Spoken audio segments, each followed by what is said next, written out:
Welcome to Cyber Nexus Academy, C Language Chapter Number 3, Input Output Handling। आज का जो हमारा टॉपिक है वो स्कैनएफ फंक्शन के ऊपर है। स्कैनएफ फंक्शन हमारे पास इनपुट फंक्शन कहलाता है जिसमें हम वेरिएबल को डिक्लेयर करते हैं। डिक्लेरेशन ऑफ वेरिएबल के बाद हम उसको एक डेटा प्रोवाइड करते हैं जो उसमें स्टोर होता है और आखिर में हमें वही डेटा रन टाइम में शो कराया जाता है। रन टाइम क्या होता है इसके ऊपर तफसील से बात करते हैं। हमारे पास IDE डेफ C++5.1, इसमें मैंने ऑलरेडी सी लैंग्वेज का इन्वायरमेंट क्रिएट कर दिया है। यहाँ पर अगर आप देखें तो जब भी हम एग्जीक्यूट, कंपाइल और रन को क्लिक करेंगे तो यहाँ पर हमारे पास ये जो ब्लैक स्क्रीन है ये हमारे पास रन टाइम है। हमारा जितना भी रिज़ल्ट, जो आउटपुट रिज़ल्ट होगा वो रन टाइम में हमेशा शो होगा। अब हम बात करते हैं स्कैनएफ की तरफ कि स्कैनएफ में हम वेरिएबल किस तरीके से डिक्लेयर करते हैं। यहाँ पर वेरिएबल डिक्लेयर करने के दो तरीके हैं। सबसे पहले इंट ए, यहाँ पर मैंने ए या एक्स जो भी नाम आप लें वो आप पर मुनहसर है। यहाँ पर इंट एक्स इक्वल टू 9। अब ये हमने डायरेक्ट 9 की वैल्यू जो है वो एक्स को इंसर्ट कर दी है और x हमारे पास एक वेरिएबल है जिसकी डेटा टाइप इंटीजर है। इसका एक और तरीका है वो है x इंट x। सबसे पहले हमने x एक वेरिएबल डिक्लेयर कर लिया, उसके बाद हमारे पास हम कहते हैं कि print f double colon inter first name. अब यहाँ पर अगर आप देखें तो हमने सबसे पहले ये कहा कि हमारे पास यूज़र इंटर फर्स्ट नेम हो, मतलब यूज़र अपनी तरफ से जो है वो पहला नंबर इंटर करे। वो कैसे करेगा? स्कैनएफ में हमारे पास डबल कॉलन %d और %d के बाद हमारे पास एंड हमारे पास एक डेटा टाइप है एंड x।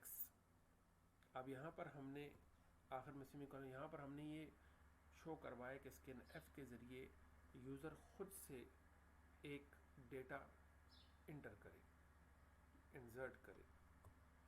उसके बाद फिर हमारे पास एक और वेरिएबल ले लेते हैं y में printf एक वैल्यू प्रिंट हो, इंटर सेकेंड नंबर,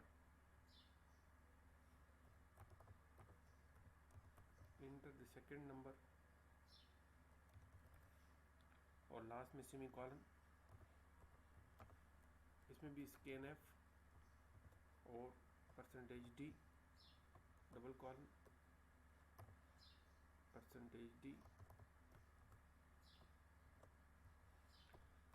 और एंड y, लास्ट में सेमीकोलन। अब हमने दो वेरिएबल क्रिएट किए हैं। दोनों वेरिएबल में हमने कहा है कि जो डेटा हो वो यूज़र की तरफ से हो और लास्ट में हम कहते हैं कि हम इन दोनों वेरिएबल को प्लस करने की कोशिश करते हैं। तो हमें एक और वेरिएबल बना लेते हैं z और इसमें कहते हैं z equal to x plus y। अब अगर आप देखें तो इसमें हमारे पास x और y की जो भी वैल्यू यूज़र देगा उसको z वेरिएबल में प्लस करके स्टोर कराया जाएगा। फिर printf और %d और लास्ट में हमने z वेरिएबल को डिक्लेयर करा दिया। अब अगर इसको मैं सबसे पहले एग्जीक्यूट और कंपाइल करूं चेक करने के लिए कि हमारे पास कोई एरर नहीं है, so there is no error, और उसके बाद हम इसको रन कर देते हैं।